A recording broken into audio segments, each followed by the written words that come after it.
Welcome back to What's 411. I am your host, Kit Grimes. We took a slight hiatus because we were at CWCB Expo, and coming off of that is a lot. So we are back this week, and I have an amazing guest host to tell you guys about in just a sec.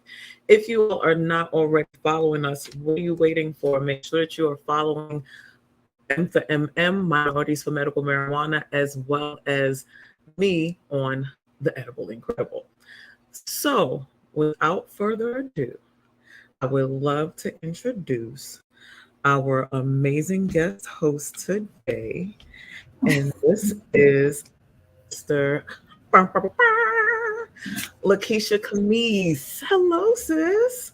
Well, hello, sis. How are you? Today is Wednesday, and we're gonna Oh, keep Wind Down Wednesday. Is it Weed Wednesday, Wind Down Wednesday? One of those, right? all of the above Wednesday. Okay, look, Adam all in. Guys, I always thought that her name was so interesting because I thought that Camise was like a middle name at first. And so I was like, what's your last name? And she was like, Camise. And I was like, oh my gosh. So, but anywho, our sister is here. She is actually our program director for Project Clean Slate. If you know someone with marijuana charges and they are trying to get into the industry or just be able to just live life without any issues that this is causing for them, this is the show for you. Please make sure you guys are sharing this. Make sure that you're sharing on your feeds. Make sure you're sharing on your lives. We want to make sure that you guys are tuned in and plugged into what is going on. So, I'll start with this Okay. fact. Should we start with maybe a recap of CWCB Expo? Because New York was awesome. New York was lit. Uh-oh. There we go. I do want to go over a couple of things because CWCB was okay, dynamite, guys. This expo took place in New York City at the Javits Center. They hosted us for 3 amazing days. On the third day, we did what this young lady is known for. We were helping people look at the process and what it takes to getting their records expunged. We met with some amazing organizations, Weed NYC, the Office of Cannabis Compliance, and um, what were your some of your takeaways from CWCB? Oh man, first of all, I have to give the hugest shout out to our person who helped facilitate this, and that was Gretchen Gailey, one of our newest members of M for MM, but she feels like she's been here forever. She is actually the chief strategy officer for CWCBE Expo. So yeah, she's been amazing. She's been instrumental. Constant contact. I worked with Gretchen also in April when we did our lobby days on the Hill, and she was just amazing. She is a DC insider. She knows the players. She knows the ins and outs. And I just have to just thank her for, all that she did. She did amazing job. Her and Mary and Christine, just promoting M for MM and Project Clean Slate and just highlighting the work that we do. So I have to do that huge shout out. Second of all, I have met so many amazing folks out there. And it was just great. New York, like I said, was lit. Lots of great organizations. Again, shout out to the Office of Cannabis Management in New York, and they're awesome. Shout out to just all the vendors, all the folks that were there just tilling the soil. We had people there from, if you needed education, they had a plethora of New York colleges there. And you can get your actual business management and certifications and degrees in cannabis, learn about cannabis regulatory and compliance. And then we had this entire area just for women in cannabis. And it was so amazing because, as you guys know, June, we just came out for Juneteenth. We're still celebrating Pride with my Pride nails. Okay, we got Pride nails. Okay. Hold up. Look, shout out to, I can't remember, what was it? USA Cones, was it Cones USA? They actually had some of the cutest Pride tips there that were already in Cones. Props to you guys on Pride time. So that was pretty dope. But go ahead. But yeah, so I mean, they just, as well as I do, that there's not a lot of, in this cannabis space, women of color, BIPOC in cannabis at those higher C-suite levels. So just seeing where we had this whole highlight of all of those women. I mean, Women Grow, the Canna Diva. We just had people from all over, and it was just amazing just to see them in their products. Even we had people doing cannabis honey, cannabis tea, which I did have to score some of that. It was delicious. I mean, just everything from product, from actual like paraphernalia to actual, working in the plant touching arena. So it was great to see all of these organizations, to network with them. And just the way they embraced M for MM, we've been a part of CWCB Expo since the beginning, and just, it was amazing. A shout out to Gretchen and the team for putting us right by the food court. We had so much action at our table. Look, kids drinking water. I need to drink my water too. Look, she's our redhead, no stepchild. So, we love Gretchen. She's amazing. So definitely want to give, shout outs to her, CWCB for having us. We absolutely had an amazing time. We met some very interesting people and really made some amazing connections. And we're getting ready to make a whole, the organization, we already do so much social change, but we're getting ready to do so much more. So shout out to them. But speaking of looking at how things were stacked up at CWCB and how everything was super amazing, I'm going to take a slight pivot and talk about how MJ Biz in our hot topics. So MJ Biz Daily actually reported on U.S. cannabis jobs and how they stack up to other industries. Right? Wow. You know what? I need that. Oh, wow. This encourages our HBCU partnerships with M for MM. So this is amazing. If anyone is not aware, we have Ready, Set, Grow as a program. We have two sister chapters, one at FAMU, one at Southern University Law Center, my alma mater. And we recently expanded that chapter to where it includes the undergrads as well. Those people who are looking to get in, most students are around that age where they could start entering the cannabis industry. And if they're on that fast track, get them as much knowledge and education as possible. So I'm checking this out and I'm just like, wow. Yes. Make sure that you do. Now, I will say we are ranked 7th with a total of 430,000 job opportunities. It's ranked under. It's more than Costco, and I've got a Costco membership. So. Look, okay, and it's growing, right? Real estate agents. Now I will say it's under. When you look at the places that it's under, okay, for where we are in the industry and for where it's falling in job in the job market. It looks pretty reasonable, right? Wow. So now I think the issue comes in is that you have some higher level opportunities. A lot of them are mainly entry level kind of positions. So you've got like, so when I was looking at some different hiring platforms, I saw a lot of drivers, trimmers, bud tenders, admin Right. The assistants, standard etc. ones. Yeah. Exactly.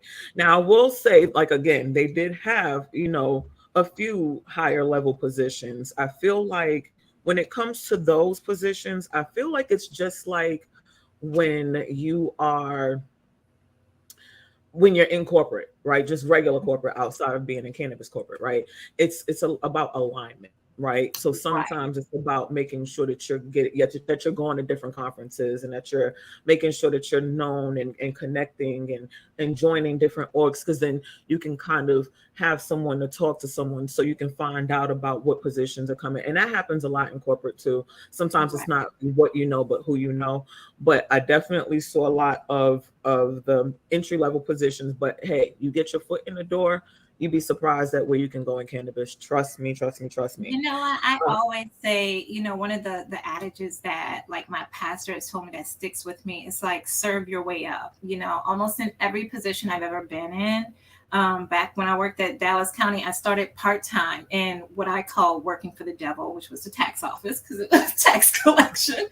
But working there, and I was part time, but within 3 months, I was full time. Within 8 months, I was in management because I knew what my skill set was, but I took the position that they had open at the time and just had to learn to work my way up and network and do that. And I highly recommend that, even if you, haha, pun intended, highly, even if you are starting off as a bud tender. And unfortunately, that position is notoriously underpaid, in my opinion, and according to most research. Um, Utilize that time to do that networking, learn as much as you can, get intimately familiar with the plant, the process, everything that goes on there, because all of that can help you. You can learn different things, make yourself available for those opportunities. If they say, who knows how to do this, and you're like, hey, I read on it, I'll try it. That may be your stepping stone to, a higher position within the cannabis industry. So I and not highly. to mention, so many different people and from different Mhm. walks of life. Let me tell you how tripped out I was when we standing in a dispensary next to this little old white lady that's got her order like down pat, like she could almost give me a hand bump the way she had her Right. stuff together. Okay, so you know, you don't know who you're going to run to, who you're going to encounter, but it definitely helps to understand sometimes entry level and lateral moves actually matter. But again, if you have corporate, a lot of your corporate skills will translate into the cannabis industry. Go to Right. conferences, go to events, go with resumes. You'd be surprised. I mean, people are in the building. Let me let you know. You go to the right conferences with the right, frame of mind. There are people there.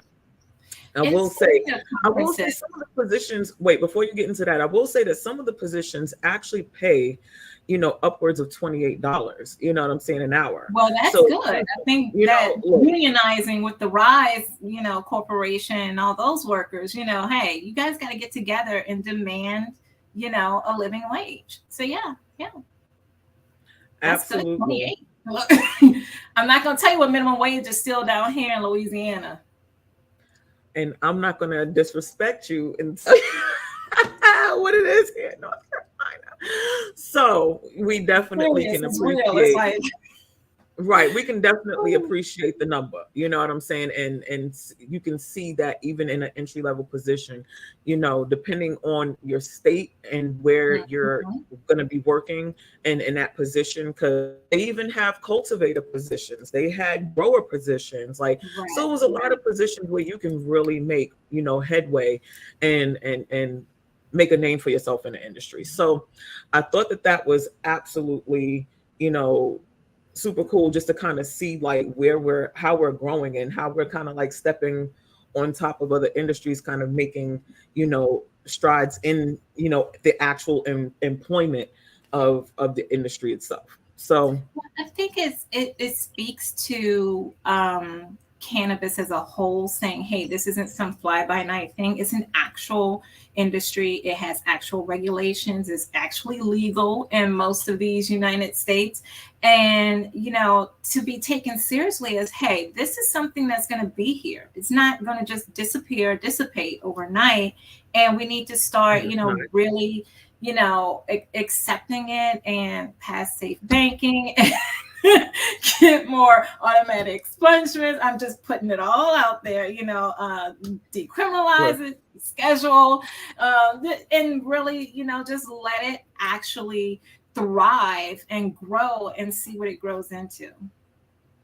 And it's going to be a breath of fresh air when we finally get there, because I'm hopeful. I'm like, somewhere over the clouded marijuana rainbow of all the green. Oh my goodness. Speaking of a breath of fresh air, let's give a shout out to our sister Chanel Lindsay, the creator of the Billow system, which was approved by regulators as one of the official consumption lounge devices for the state of Nevada. So Chanel Lindsay is super amazing, guys. She actually created the Ardent, which I lovingly call the easy bake oven of cannabis.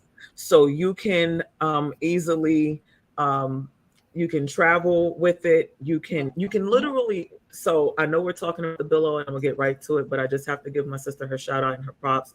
Give your roses while the people can smell them. This young lady has created, basically, if you are old school and you had an easy bake oven or knew someone who had one and was jealous because you didn't have one, you knew what it was. And she basically created one of those for cannabis. You can literally decarb your cannabis. You can infuse your medium, whether that's butter, whether that's oil, etc. Honey. You can actually bake in it. Mm-hmm. And the wonderful thing is she actually has like certain things that she had come with it. Like they have like this smell proof lid. I literally proved that fact because I used it at our shared workspace, and I literally baked the brownie while I was working. And guys, let's tell you, I love it. It was amazing. But she also created a system called the Billow. And so it has gotten the stamp of approval for being the official approved device for cannabis smoking lounges. So what this device does, guys, is it basically allows you to smoke your cannabis, and you basically blow the smoke back into the system, which then pulls in the air. So you can pull from it and you get your cannabis. And then when you breathe out, it actually pulls in the smoke, making it where you're not sharing that with everyone else. I think that is super amazing. Clearly, the state of Nevada thought it was amazing enough to make it an official consumption lounge device. Let's see. Nevada regulated. I will tell you this.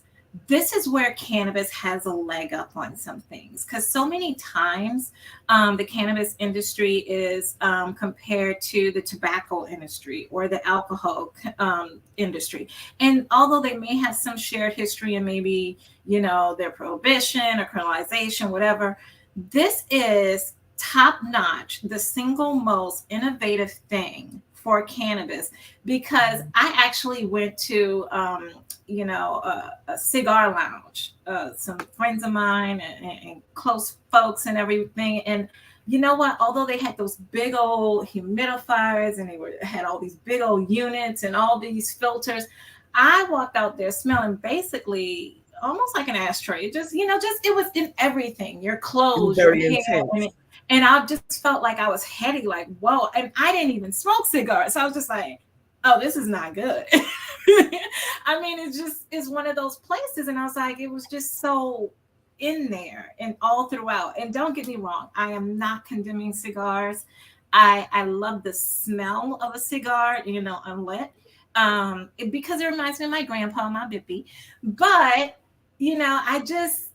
it was just so overpowering, because you had all these different little groups and these little areas, and they're all smoking at the same time. And it wasn't dissipating in a way that can be enjoyable for you to sit there. And I mean, you can order food, you can order alcohol, and I'm just like, everything's kind of like meshing together at this point. And I was like, okay, this is too much. I'm gonna step out for some fresh air.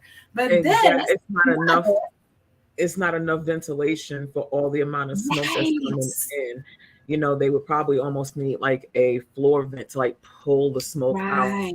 You know, most establishments aren't set for that, right? So, but it's an actual cigar lounge, so I thought they would have that. And I saw the big units, but still, it was just in everything. I had to like completely get out of everything when I came home and showered, and it was just like it depends, and it also depends on the business, right? Because the business can get away with doing the bare minimum where it stays within a specific cost, you know, bracket or something like that. Depending on where they are in business or where they are business minded, they might say, you know what, this is what we have to be regulated, and that's this is what you get. Y'all coming in here smoking cigars. So this is even better. And this is even better because first of all, it's medicine. And second of all, with that, you don't have to worry about even if the consumption lounge is next door to other businesses, whether it's seeping into their businesses or, you know, becoming some type of nuisance, or it's going to be into the fabric of, you know, whatever decor you have. And that makes it even more enjoyable for those who are visiting. So shout out to Billow and Chantel and Nevada and their cannabis lounges. I think this is amazing because this may actually prompt tobacco companies to start go ahead and saying, hey, maybe we should innovate something like this. Maybe they need to trademark something or go to Chanel for a doggone license or something, or lease the license out and say, hey, we need to do this for our cigars or cigarettes or whatever. And not only that, because before I get into just like the tidbits about it, because I want to make sure I give Chanel all of her flowers, but the one thing that's cool is, let's say that I don't partake, right? But I don't want to be left out of the facilities because I have a whole bunch of partaking ass friends that's just out here partaking and shit. And it's like, well, what do? I just got to sit at home because they just want to go. Now I can go. Right. And not only do I not have to worry about smelling what they're consuming, I'm also not consuming what they're consuming, whether it be a byproduct of it or, a direct inhalation. So I think that that's super cool. So it actually not only keeps the air clean, but it makes it where it's enjoyable for whether or not you partake or not, because I might like a cold beverage, but I might, decide I'm an edible girl versus, one who does, inhalation methods. So I thought that was super cool, but I just want to give just a quick couple of notes. So the regulators at the Cannabis Control Board unanimously voted, okay? Everybody hands, everybody feet, everybody toes, just everything, everything. Okay, I love it. Unanimously voted in Billow as a smoke containment and elimination device for the Las Vegas and Nevada cannabis consumption lounges. Regulators were, yes, and they actually presented language to them in April in regards as to how this closed filtration system could actually serve in their I just realized my camera shifted. I'm over here. Look, I got too excited when I threw my hands up. I was like, "Where did I go?" I threw everything. But they presented. Trying to move with you because you got all these gadgets that you always bring. Because. And let me tell you a little something about Kit right quick. Let's go off topic. We were in New York, and we're trying to do a group selfie, a fussy, whatever you want to call it. And instead of us just trying to find the person with the longest arm, she's like, "Oh no!" She gets out a little tripod. She puts her phone up. She's got a remote. She was like, "Okay, so y'all just move on in here." And I'm like, "What is this?" Look, we're gonna get these pictures. We're gonna get it done. I feel very just, left in the dark. Look, I know Miss Gadget Lady is talking. I'm not going there with you on this, girl. But the one thing that's cool, so they adopted the language, and they recommend. So Billow basically recommended to them to have that regulations. So it's a Nice. closed filtration system. I think it basically contains the smoke in the one machine. Let me see. Regulators were impressed with the data showing that Billow is over 2 times more effective than super expensive HVAC systems specifically designed to keep smoke out of the air. Mm-hmm. They were even more impressed with Billow's unique ability to protect employees in the consumption lounges because it is the only solution that prevents the smoke from ever going into the air in the first place. Kind of like what I just said. So, Mm-hmm. y'all were smart and took it to look, we saving the employees. They not walking around popping each other in the head, like they can still do their jobs and no one's the wiser, and so I think that that's amazing. Let's see. They also changed the regulations from 30 turns per hour to 20 turns per hour in smoking rooms, and non-smoking rooms is 30 to 6 turns per hour. So you got it's spaced out. You got opportunity to, partake. You're still out and about. Like, the one thing I can say, it's where they're starting to get it right. Right. It feels like they're starting to get it right. And I have to give this shout out again. I mean, this was a device that was thought of, conceived, created, trademarked by a Black woman, one, okay, and two, now set herself up for just a total flex and being the regulatory standard in a state just coming online with these consumption lounges. So that's amazing in itself. Now at this point, no matter what, you're going to be making money because every single consumption lounge has no one else to go to but you. She's created her own monopoly and I love it. It's amazing. And yeah, so shout out Chanel Lindsay, ardent creator, Billow creator. Woohoo! Giving you your flowers, girl. If I had them, I'd throw. And you got them. So on the opposite side of awesome can sometimes be the start of the fall. You don't do that, kid. We started on such a high note. It's okay. Let's get it out now so that we can go to. We're gonna slide it on in here because Big Cali marijuana distributor Herbal, I'm gonna say Herbal because that just feels better. Collapses.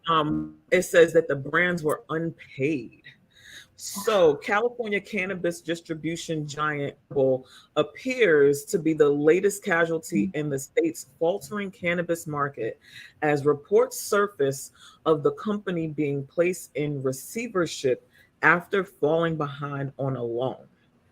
The company collapse, which was actually first reported by MJ Biz Daily, shout out to them, means that potentially tens of millions of dollars in invoices will remain unpaid to brands, and California may lose out on millions of dollars in unpaid taxes. So this is getting pretty spicy. East West Bank, the company's main lender, canceled a line of credit this last week that has provided Herbal, that has been provided to Herbal. Let's see. The company's other investors include Measure 8 Ventures, Salvio Capital, and Salvio, Lord have mercy, Capital, and Silverleaf Venture Partners, according to the news outlet. The terms of Herbal's receivership means that investors and other claimants owed money could be paid before the cannabis brands the distributor served. Let's see. California's cannabis brands first began reporting unpaid or partially paid invoices with Herbal earlier this year, and the company has now laid off most of its employees.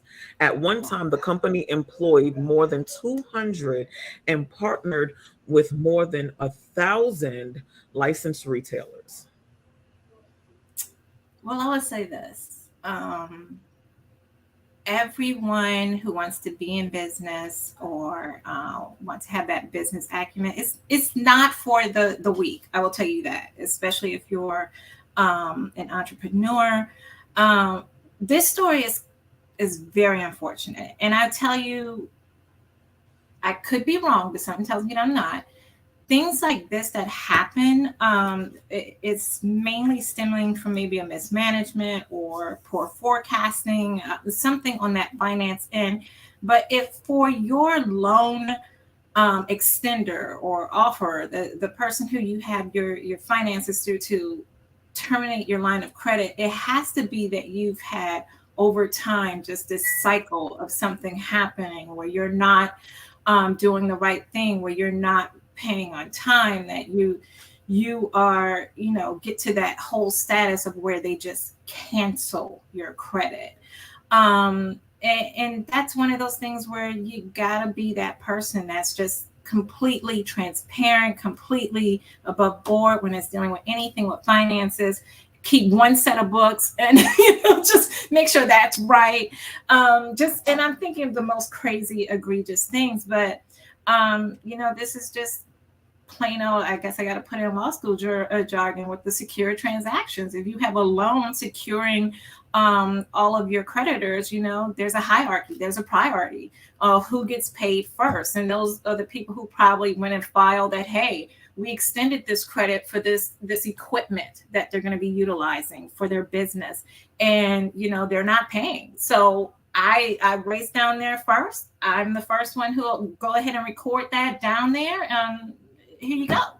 I get paid first. And then that leaves a lot of just vendors stuck out. And then, unfortunately, the employees. So those that are not in that priority status, that's lower down on the list of people to be paid or repaid. And some of them never will. Sounds like a class action suit, right?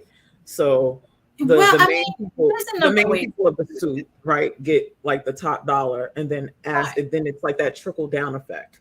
Right. As far as like who else gets paid. And it's but in this instance, it's just so sucky because it's like, depending on where a brand is, payday, can mean the difference between, being able to expand and grow their business or having to like now look and see what their other vendor opportunities look like to make up for the mismanagement of this particular incidents. From a legal standpoint, what does that look like?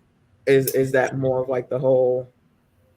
Well, okay, let's just say that some of their lines of credit included, and I give the disclaimer: this is not legal advice. I'll take this to the bank. We do not have an attorney-client relationship, but just letting you know that look, she ain't your lawyer. I'm asking a question. As far as those who for the equipment. They could probably get that equipment back.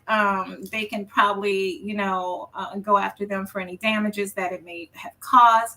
However, on the employee standpoint, because, they're probably on the lowest part of the totem pole here, there's the Warren Act. If they knew they were going to do this huge round of layoffs, and you said they employed over 200 people, however, and they didn't give them at least 60 days notice what's going on, that may be something where they can file a class action lawsuit regarding that. But as far as the other vendors, they just have to state their claims, and they can do it individually or they can do it collectively and join in on suits with other vendors. But it's definitely that situation of whoever has priority in that transaction is going to, get the most from it. It's just unfortunate. And so many, I don't know if you've seen where there were a lot of cannabis businesses that are just not making that profit. And it could be a number of reasons. More of the ones that we see in the news is due to poor management, mismanagement. It can be due to poor forecasting. You say we've got this product on the market and this product is going to yield X amount of dollars. And so you spend your marketing around that. You pump all this money into that. You get that extra staff to make sure that you can keep up with the upkeep. And then that falls tragically below what you anticipated. That's a situation. It could be just that they couldn't get the financing from, the issues with, say, banking. It can be a number of things. But what we need to do in the cannabis industry is that we have to be very careful. We're under high regulation. We're under high compliance. And I see right here, someone saying it's happening more than we think. And we just have to get the right people in place and be realistic with the numbers, especially when you're coming into a new market, or even if you're in a semi-established or mature market. You need to have right numbers. You have to, really do your due diligence. So yeah, it's very unfortunate. It's sad, and And it my heart goes is. out to those employees and those vendors, because some of those vendors agreed to say, hey, I'm going to send you my invoice, typical of what you do, and within 30 days you pay it. But then if you're Right. Now you set up waiting on a net months 30, and that net months 30 might turn into it was 3,000 years ago. Like, right, so right. definitely, hopefully they're able to, hold them down, those employees. Hopefully they're able to pivot and do what they need to, survive things like that. And hopefully they were given some kind of notice. Sometimes when you have things like this happen, you don't always get that express notice. So, definitely got my thoughts with them. And anybody who is tuned in, make sure that you guys are sharing this. This is What's the 411. We do meet weekly on every second and fourth Wednesday of the month at 7:20 p.m. Eastern, 4:20 p.m. Pacific. So, just to pivot out of that and to go into something that is a little funny, but definitely like, okay, Okay, it's a Kit, little you got me on my toes. What's going on? It's a little funny, but it's a little genius though, right? oh How they my kind of was goodness. like doing this. So the LAPD busts a drug lab disguised as a pizza shop. I saw Okay. this. The LAPD said the North Hollywood lab was located in the 7300 block of Radford Avenue in Los Angeles. The lab was situated next to an animal hospital. Officials described the scene as a quote unquote super lab where illegal THC concentrate was produced.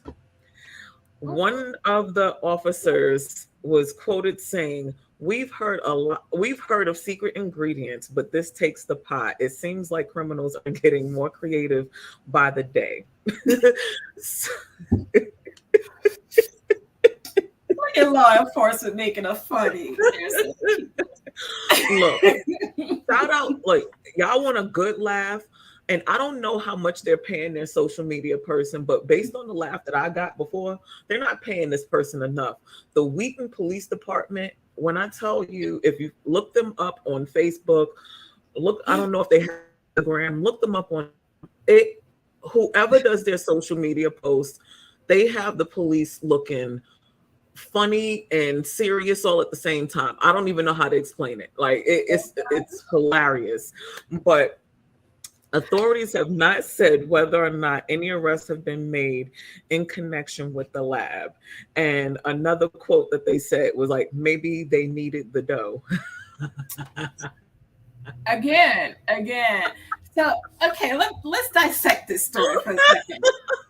Did they not smell pizza when they walked in? I mean, and then if they were doing pizza on one side and doing extraction on the other side, I mean, it kind of makes sense, because you're gonna get hungry after. You know what? Out of control, man. Out of control, I man. think it's kind of they were trying to merge the best of both worlds for they were trying to be helpful. They were like, listen, we don't want you to get out there and drive or bike and get yourself in trouble. We're just gonna do one-stop shop. That way you can take and it looks like it comes in a proper box. You're there. No, perfect. ma'am. Save on DoorDash.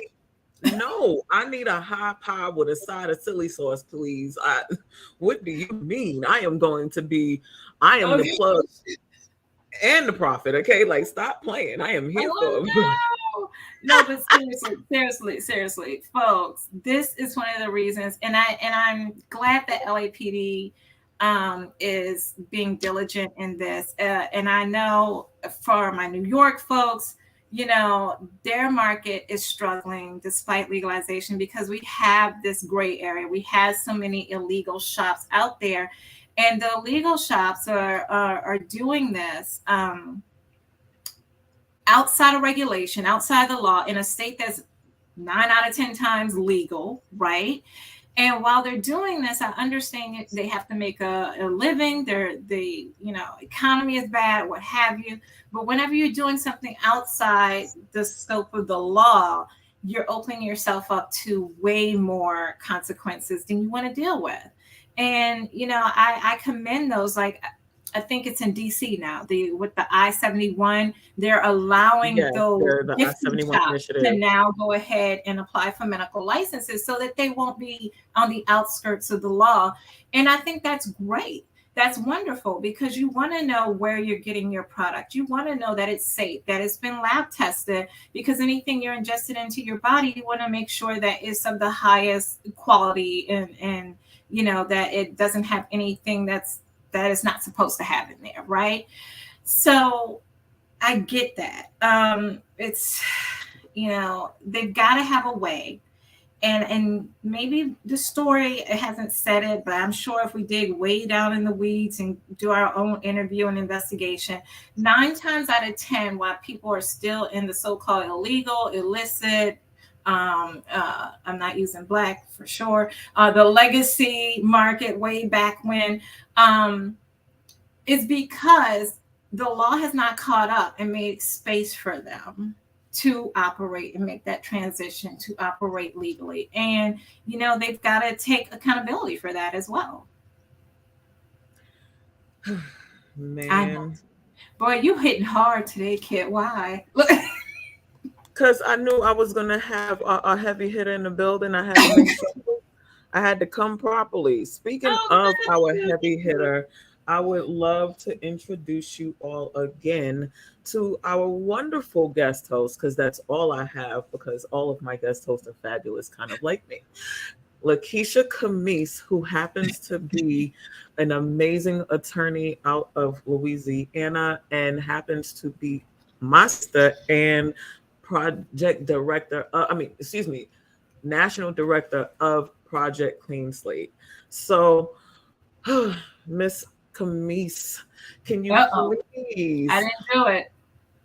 She said, "Wait, you called my last name. I'm hands up. Don't shoot. I didn't do it." Please give us a rundown of what actually is Project Clean Slate.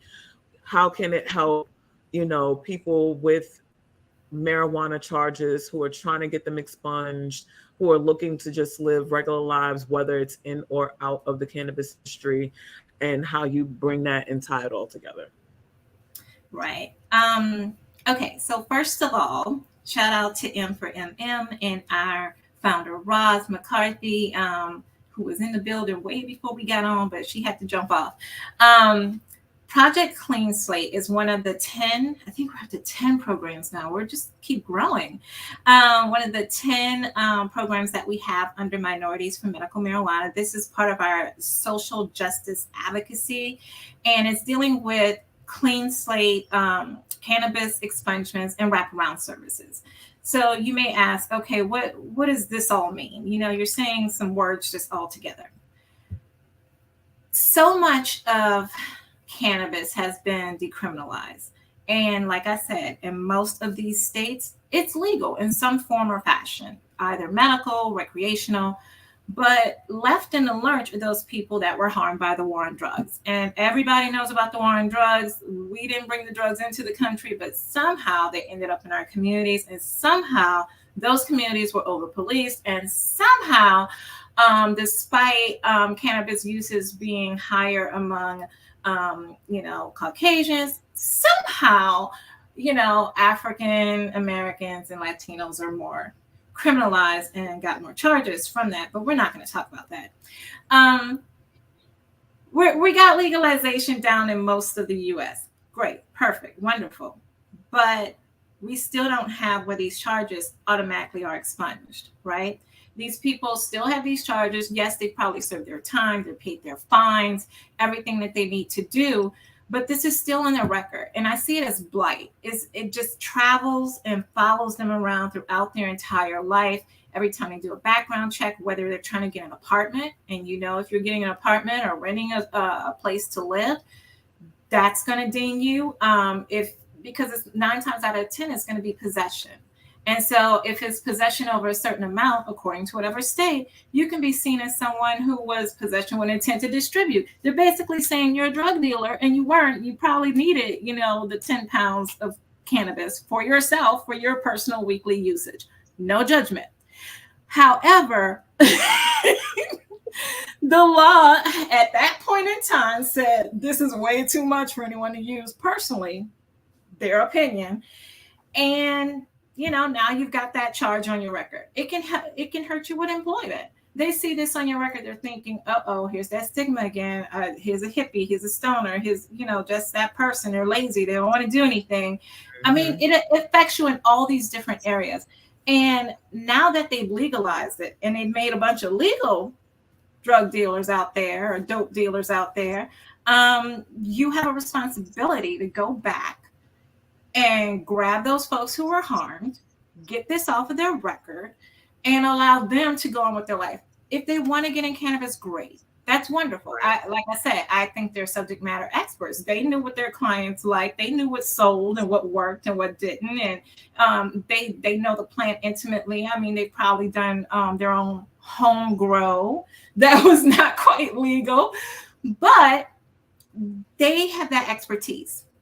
We could use them in the cannabis industry. However, if they don't want to be in cannabis, they still need this off their record. They deserve to have this off of their record. And I just want to shout out our national policy director, Eric Foster. I've been having the opportunity to work more and more intimately with him regarding verbiage and legislation. I tell people, you have to vote, even if it seems like it doesn't matter. Even if it seems like it's just redundant because you're doing it so often according to whatever local municipality that you're registered in, because these laws are going to drive this industry. And if we are saying, oh, this place is deciding they got a ballot measure, they're going to legalize medicinal cannabis. If we don't have language in there from a social justice aspect saying those people who were previously criminalized, get that off their record, preferably free of charge, then we're doing a disservice. We are basically saying, hey, a lot of Brads and Chads can make some money off of this. Unfortunately, you still have to walk around with this stained garment, this stigma surrounding you. And that's where Project Clean Slate comes in. We absorb all of those costs regarding the expungement. We are so fortunate to our sponsors like Hawthorne and even the corporate sponsors of like Trulieve and Curaleaf, who help us do the work that we do. They provide those funds so that we can get this off of this person's record. And whatever they decide to do from then on, if they want to get in cannabis, if they don't, if they're just trying to get into a nice housing area or whatever, that's their business. But you can't say that you are pro-social equity, pro-social justice, DEI compliant, and all your ESGs, all those letters are up to standard if you are not actually funding or participating in a way that is helping get rid of these charges and get this off of their records. And that's that is hold up. There you go. Thank you. Appreciate that. Drop.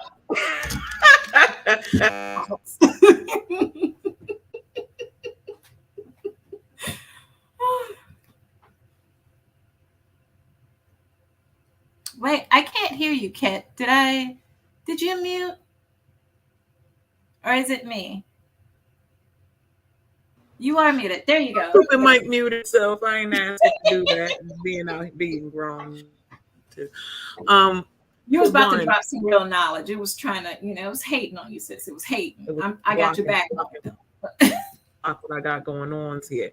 So for one, I've done several of these clinics with you, so it's by no means, a walk in the park, but by no means is it not worth every bit of time, movement, every obstacle, every, when you see these people. And let me tell you something, when I say I meet some very interesting people, I You meet did. some very interesting people. And you have to let them know, like, we're here for you. I've had people like try to argue because they're so stuck in what they've been told or how they're Right. feeling, that they're not even thinking past, you know, how do I get past this? How do I get this off? They're Right. just so angry and they're so mad. And I've literally had, you know, is she and Lakeisha can definitely tell you, when we met this one particular young man, it's like he almost came like with like no direction, like, and to see him Right. kind of He like had a lot after of I anger talked to him, at the huh? situation in the system. He had a lot of anger regarding the situation in the system because it's something that was just put upon him for no good reason. And I mean, it's sad because it just follows you around. And so you have to say, okay, I know it's messed up, but trust us, trust the process, and let us walk you through this. And that's part of it. And I see that Black Women Who Blaze Acts did this launch in New York City. No, we did not launch in New York City. We have been doing Project Clean Slate for almost 3 years now, but Yep. we definitely felt the New York love. And we can't wait to come back and see you guys again. And it's a labor of love because this is something where you are purely doing, you don't want anything from someone, you're doing something for someone, right? And you're helping them get kind of like a new lease on life and say, hey, I no longer have this. I had one gentleman, and Kit, you were with me, I think it was last year in Maryland, and he had me checking through all the records, the court records, and it was because he wanted to travel for the first time out of the country. But of course, he couldn't get his passport because he had some charges, and So he he was had just making charges. sure that he can get these charges off in time for him to be able to travel. Just simple things that we pretty much take for granted. Here's someone saying, I can't even have a vacation and go elsewhere. And these charges were from over a decade ago. And they're still following him around. He's like, I'm productive. I work, I pay taxes. I just want to go travel. But those are the things that we don't think about because it's not talked about enough. And we have to make sure that we're getting that information out. See, we really need, I think a big thing is that we don't realize the difference, and from a lawyer standpoint, and I feel like you'll agree, we don't realize the difference in between privileges and rights. Mm-hmm. And, you know, traveling is a privilege. Mm-hmm. And they use that as a way of punishment, like, oh, you Mm-hmm. you did this thing, and now we're going to take away your ability to ever, do anything. So you have to go through all of these caveats and all these different things in order to get your record, freed, and ultimately get yourself freed so that you can actually start to live and lead some kind of normalcy in life. So I think, that's pretty. And I do remember that. I remember because I was downstairs. I was setting up and everything. I definitely remember because we always have our setups. But Mm-hmm. this is what the best thing about this program does. It allows us to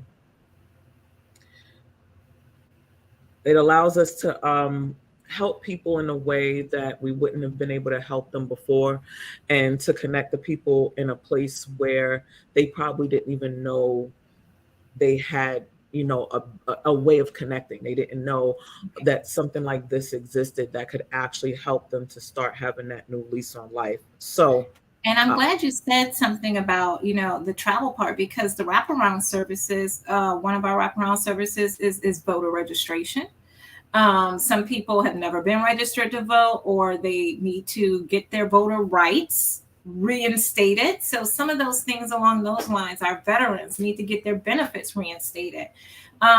Just some of those services to just kind of help them out. We also have lists of different jobs that are open in the cannabis industry, and that's from the C-suite on down to bud tender or trimmer or whomever, but to let them know there are opportunities out there and just any resources that they need in the community, as far as if they need a clothes closet because they're going on a job interview, if they need resources to get to medical or food, any type of access along those lines, we provide that for that jurisdiction and region, because we want to make sure that we are embracing them holistically, just like we embrace this plant holistically. And this is definitely why we appreciate having not only just a beautiful, beautiful face, handling such delicate processes and work, but also just a good energy. That again, when we meet these people, sometimes they have great energy. Sometimes the energy is super funky just based on their situation, what they've got going on. It takes all types. All types. So we're able to like reach and connect and talk to them in that way. But we are actually rounding up on the hour. Let them know how they can reach out to you if someone's got questions and they're just not comfortable putting them up on our show right now. How can people reach out to you in regards to Project Clean Slate? I'm glad you asked. We have our Project Clean Slate website, which is going across the crawl right now, www.projectcleanslate.org. You go on there, you're going to see a little pop-up box that says Got Marijuana Charges. You can go ahead and click on that and just fill out the Google form. That gets sent instantly to an email to me, and then we start that process from there as far as researching your record, seeing what charges are against you, which ones are eligible for expungement according to whatever state, local, municipality, jurisdiction, whatever you're in. And then we go ahead and get that process started for you. And this cost is $3.99. I have to put that in there as a shameless plug. Thank you. Shout out again to Hawthorne. And and that's how you can get a hold of me at any time. My email is Lakeisha at m4, the number 4, mmunited.org. Either one of those, you'll get me, and we'll get that process started, because no one, as much money is being made in cannabis, the billions, the multi-billions that are being made, should still be walking around wondering about, oh my gosh, I got this charge from me possessing, a nugget from whatever. No one should. I'm sorry. There's no way. Look, I remember when we were at Lobby Days and we heard about the young lady who did 9 years, her first offense, nonviolent cannabis. So, it's near and dear to our heart. And look, it's near and dear to our hearts, and we love the work that we do. I love working with you and making sure that we get and reach out and touch as many of these people that we have. Yes, hearts and love. I have a green heart here as well. And it's perfect.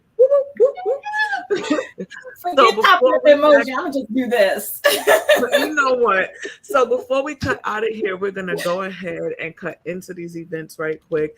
I just want to make sure that you guys know about a few cool things happening around the nation. One cool event that I found, it is the 4th annual Cannabis Drink Expo. I didn't even know this was going on. I thought that this was super cool. Look, I was 3 years old. So, and we do a lot in the industry. So I feel like, oh my gosh. But they returned to San Francisco, and the theme for 2023 continues to be growing the category.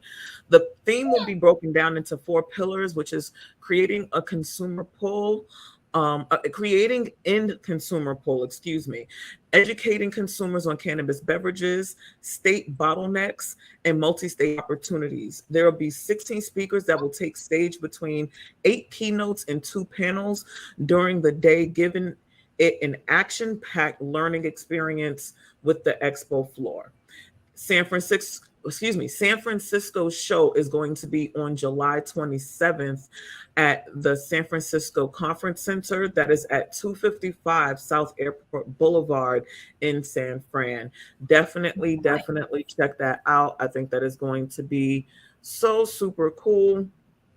Okay, another event that's going on is Josh Alb, who is also AKA the Alchemist or Oh, Alchemist, if you nice. get it, is having his super cool birthday vibes bash. It's going to be Sounds by Saint Vibe Friends. This is happening actually tomorrow. No, wait, today's the 28th. It's Two happening days. on 2 days. Friday. oh yes, in 2 days. Look, let me tell y'all something about how these days be melting into each other. And I ask several times a day what day it is. Okay, I so don't have the melty emoji. I just look, please forgive. Okay, but it's happening at 512 Quantum Sound in Jersey City from 9 p.m. to 3 a.m. Let me tell you something. When he got up and was DJing for at Work and Roll in New York after Yes. CWC, it was an entire vibe. They've got tickets on sale for that. Definitely go check out canademics.com and get your tickets today. If you all are in the New York State, Jersey, tri-state area, pull up. It's definitely worth the ride. I wish I was back home right now because I'm a little I'm just gonna say jealous. shout out to Work and Roll in New York. New York, as you know, those who have not been, Google it, look it up. It's the dopest place ever to be. Imagine a space that you can freely consume and work without having to worry about violating your building, violating any regulations, and it's such a cool vibe. So definitely It shout is out to Work and awesome. Roll. Thanks for having us when we came. So our wonderful organization would like to welcome and invite you to join us at CanaCon Long Beach, pardon me. CanaCon West in Long Beach looks forward to helping grow the West's cannabis industry for years to come. Join them in Long Beach to network with like-minded entrepreneurs who are building a bold new industry. Attend CanaCon for all of your cannabis business needs from seed to seed money. CanaCon is a one-stop shop. They've got cultivation, genetics, business and legal advice, retail. I mean, Right. it's definitely, and it's Long It's a Beach. networker's dream. It's gonna be an amazing time. We are asking that you all join us there, and our wonderful organization actually has a discount code available for you all. If you decide that you all want to go and you get your tickets, use the discount code M4MM so that you can get some money off and save and go and meet some really cool like-minded people. I also want to stress you do not have to be a cannabis business owner to go to these expos. You'd be surprised at who you'll meet. Now, some of them they'll tell you business only, and then of course business only. But if you are just an individual couple friends that want to go and check out and see what's cool in the cannabis industry, get your tickets, get some money back on us, go check it out. This is going to be at the Long Beach Convention Center and Long Beach Convention and Entertainment Center, Ocean Boulevard, Long Beach. And this is going to be on Friday, August 4th through Saturday, August 5th, closing at 5 p.m. And last but not least, we have the New Jersey Cannabis Convention, also known as NECANN.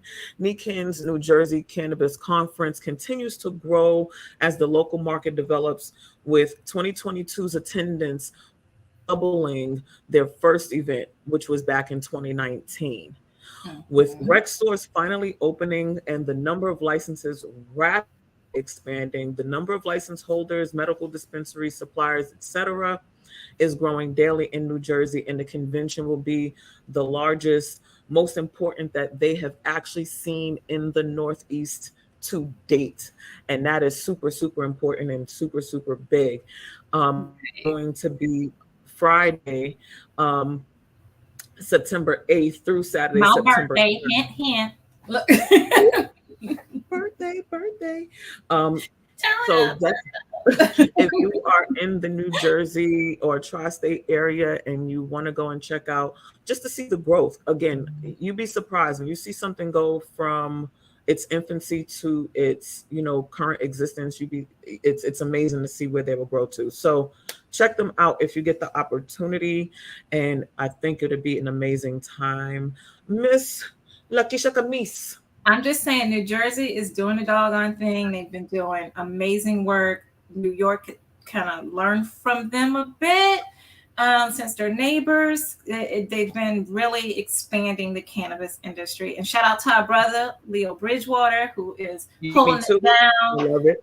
Veteran Access. I mean, he has been the spearhead for the entire cannabis industry in New Jersey, in my humble opinion. But there you go. And he has been. Shout out to my big bro. You know I love you. Any last words before we leave, good ma'am? Before we give people their times back? Do good. Fight for cannabis descheduling, and enjoy your Weed Wednesday. Well, you have heard it here, guys, on this Weed Wednesday. I am so excited that you will make sure that you join us for our next show. Now, the next show that we have is a special show. I'm super, super excited. I have been planning for this show forever. We are not going to be meeting on the second Wednesday of July. We will actually be meeting on the second Monday. So that's actually going to be July 10th. And that is because we are doing a special Dab Day show. So if you are a dabber, you're interested in learning about dabbing, you don't know what dabbing is, and you're like, what the hell is she talking about? Make sure that you guys join us on July 10th. Same time. It's going to be an absolute blast. I'm super, super excited, if you can tell. I am your host, Kit Grimes. It has been an amazing hour with you all. Please make sure that you stay tuned, share the afterplay so people know to come back next time. And I will talk to you and see you next week. Well, see you next time. Bye, guys.